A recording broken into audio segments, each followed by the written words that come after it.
In this video, I'm going to show you how to do this nail design and how to use the Gelish Soft Gel tips and make them last over 2 weeks.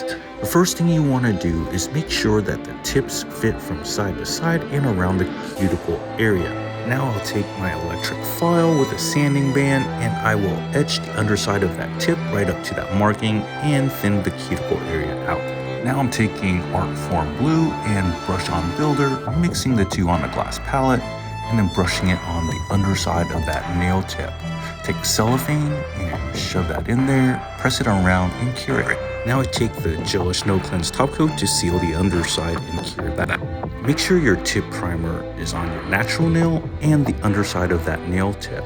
And then take the soft gel tip adhesive, squeeze a little drop, taking a brush and making sure the side walls are covered, and then we're going to apply that. Once you see the soft gel tip adhesive reach the free edge, flash cure that with your touch LED, and then do a full 60-second cure in your 18G LED. Now, if your pressure and your angle is correct, you shouldn't have any adhesive leaking out the sides or the cuticle area. The copper I'm using for the nail bed is a Gelish Chrome Stick copper.